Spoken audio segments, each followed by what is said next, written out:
Hello guys, I'm Jiro. I'm indie developer. Nice to meet you. I applied too late for the one-day logistics job at the distribution center, so all the slots were full and I can't work tonight. I will make sure to go next week. Thanks to that, I'm spending today editing videos instead. I've decided to focus solely on plan A and discard plan B. Right now, SixFocus is my plan A and I need to fully dedicate my mind to making it work no matter what.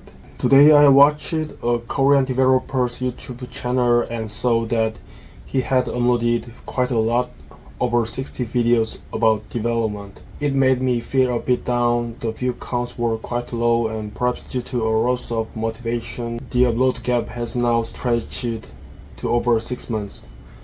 I see so many cases of failure and it makes me wonder if I might end up the same way. Well, the difference between that person and me is that I plan to keep uploading videos about the growth of SixFocus, whereas his content was all over the place. That gives me a bit of hope. I've been working on SixFocus video production for 3 days now. I plan to focus solely on development for about 4 days and then spend another 2 days just on video editing. I will probably share some thoughts during the intro, then go over the current development progress of SixFocus, followed by a look at user statistics. Since my development pace is quite slow, you will likely see similar development content multiple times. The next feature I will be adding is on device AI-powered statistics. One concern I already have is that processing statistics for 600 tasks might take at least 30 seconds. One possible compromise could be limiting the calculation to just the past month's data, which might bring the processing time down to around 10 seconds, potentially an acceptable level for users. I need to think this through. Alternatively, I could display a notice informing users that the analysis will take approximately 10 seconds after pressing the button. The reason it takes so long is that tasks need to be categorized into several arbitrary groups, and for each group, embeddings and cosine similarity calculations have to be performed separately. If there are 4 groups, the processing time increases fourfold. Today I plan to leave you the user feedback I've received so far and then share SixFocus user statistics.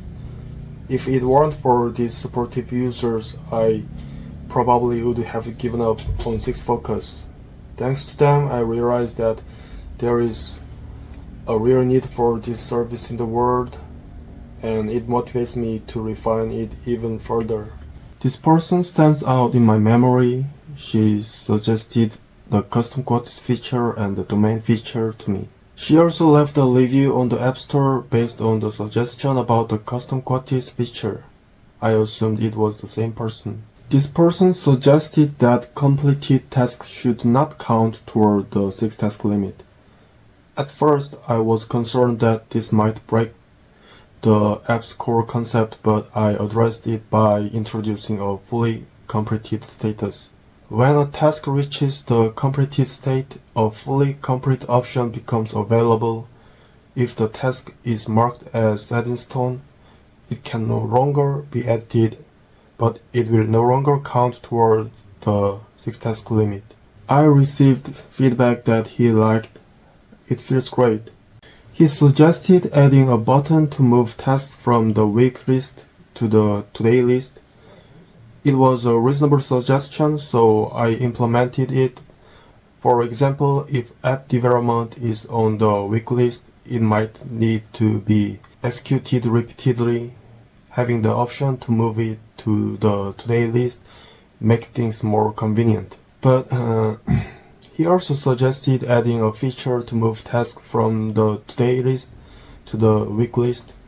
I decided this would be a bit difficult to implement. When updating the app, I have to consider the average user. If the majority of users want a new feature, I will add it, but If they don't, I can't include it. By default, the weekly list also follows the 6-task limit, so it's not designed to accommodate all tasks from the day list. In reality, you wouldn't be able to transfer much, and if the weekly list were to include all tasks, it would go against the core concept of SixFocus. The weekly list isn't meant to store everything you need to do in a week, but rather to set 6 key tasks from a weekly perspective. The same principle applies to the month list as well.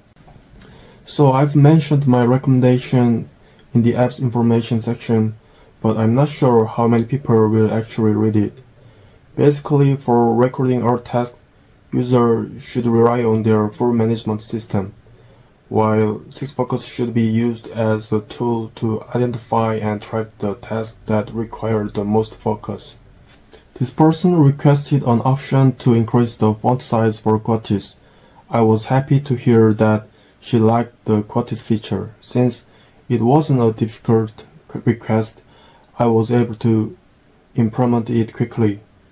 The reason I added the quotes feature in the first place was that during the early design phase of SixFocus, I reviewed user feedback on other to-do list apps in the App Store. I noticed requests asking for a way to browse and select quotes. Personally, I also enjoy reading quotes and revisiting my favorite ones for a while, which is why I decided to include this feature.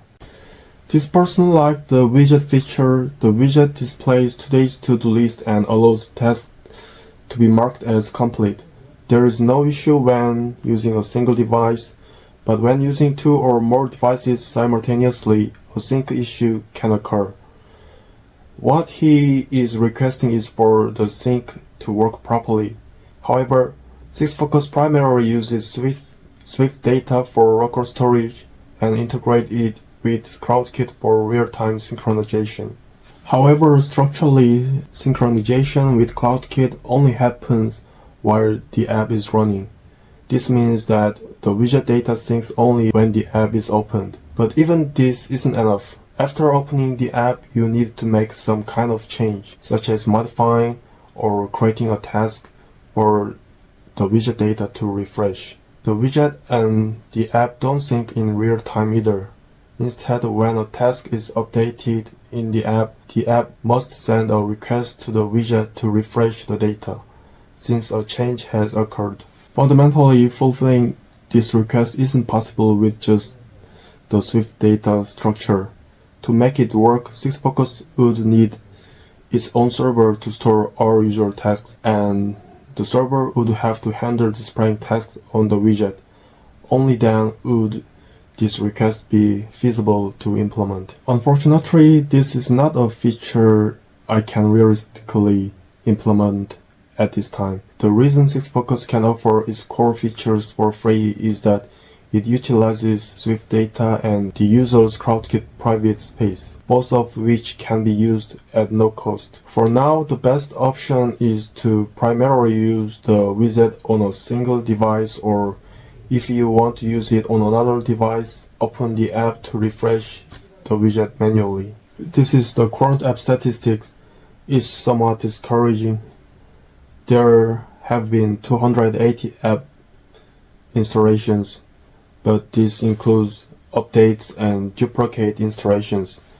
I've probably deleted and reinstalled the app dozens of times for testing purposes.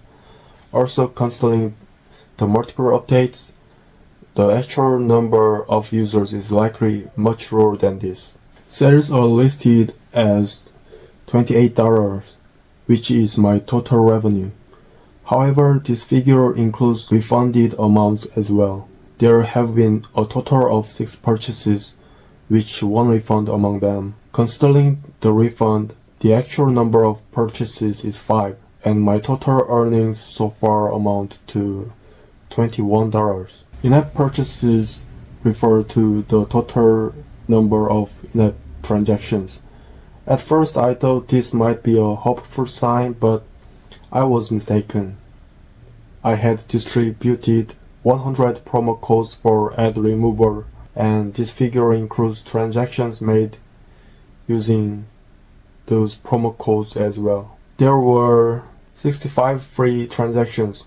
The remaining 35 people who received a promo code didn't use it. They probably either didn't know how to apply the free code or simply forgot about it. Hello, I think about my plan A again. My plan A is just focus on SixFocus and development and self-branding together 5 until it reaches $6,000 per month. But I think when I finish development, I think I should go to next project and keep managing SixFocus too. Watch some user feedback and still making video for SixFocus, but almost development is over. In this phase, I'm going to next project from idea stage, self-branding and development together. I don't know what is self-branding is. Where just I'm just talking about the stories about my project. Okay. Thanks for watching video and subscribe please. See you next video. Bye.